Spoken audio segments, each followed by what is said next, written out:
Baik, untuk langkah awal membuat form untuk asesmen diagnostik, pertama kita mencari Google Form pada Google, kemudian akan muncul tampilan seperti ini. Kita pilih formulir kosong, kemudian kita akan mengisi judul dari formulir yang akan kita buat. Di sini saya membuat contoh yang saya ketikkan asesmen diagnostik. Dari sini kita bisa memilih bentuk seperti apa formulir yang kita inginkan. Sebagai contoh, saya membuat formulir dalam bentuk pilihan ganda atau ada opsi yang akan dipilih. Nanti pada tambahkan opsi itu kita bisa membuat berapa formulir yang akan kita inginkan. Berikut dari tampilan formulir yang sudah saya buat, yaitu dengan judul asesmen diagnostik kognitif. Yang pertama di bagian pertama itu berisi nama peserta didik. Untuk bagian kedua berisi tentang pertanyaan-pertanyaan yang akan saya ajukan pada asesmen diagnostik yang akan ditampilkan oleh Google Formulir ini. Nanti ketika jawabannya sudah terisi, akan kita klik kepada menu jawaban, tertera persentase dari peserta didik yang sudah memilih, dan juga akan tertampil persentase dari setiap soal yang sudah dipilih.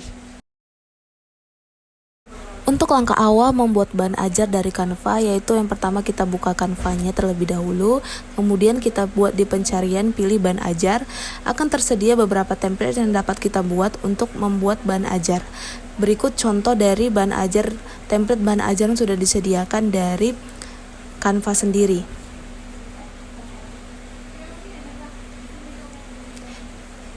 Berikut tampilan dari bahan ajar yang sudah saya buat dengan membuat desain sendiri yang berisi tentang materi pembelajaran rangka sendi dan otot. Bahan ajar yang saya buat ini adalah bahan ajar berdiferensiasi, yang artinya dalam satu bahan ajar tersedia beberapa konten pembelajaran sesuai dengan gaya belajar siswa. Jadi jika siswa ingin belajar dengan menggunakan video, nanti ketika siswa ingin menonton video, siswa dapat mengklik logo dari YouTube. Nanti akan tersambung seperti pada video ini. Bisa bergerak, karena itu tulang berfungsi sebagai alat gerak. Dan kemudian jika siswa ingin belajar dengan menggunakan infografis, akan muncul tampilan seperti ini. Dan jika peserta didik ingin belajar menggunakan audio saja, peserta didik dapat memilih re-audio. Ataupun dengan menggunakan artikel, peserta didik dapat membuka artikel dan membaca dari materi pembelajaran.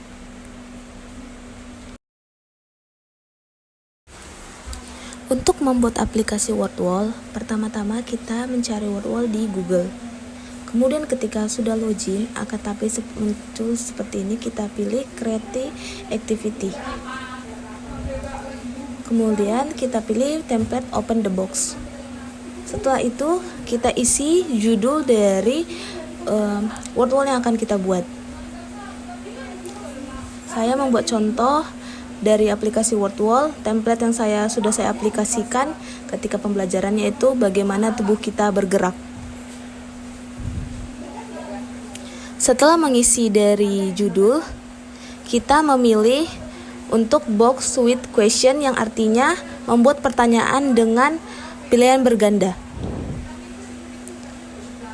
Saya membuat dalam pengaplikasiannya ini ada 10 soal. Akan tetapi yang akan saya contohkan adalah membuat 2 contoh soal.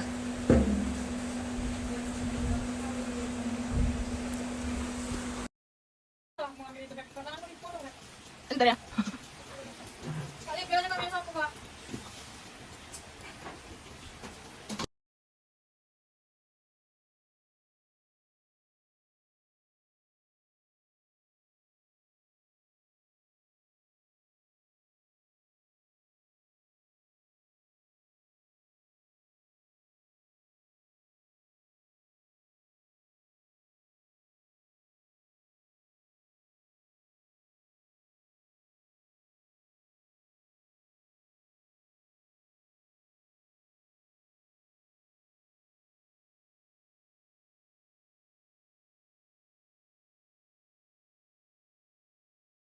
Setelah selesai membuat contoh soalnya, kita klik Saving Activity. Kemudian akan muncul tampilan seperti ini. Jadi kita di Word Wall ini bisa memilih template aplikasi atau animasi seperti apa yang ingin kita gunakan. Saya buat contoh sebagai berikut.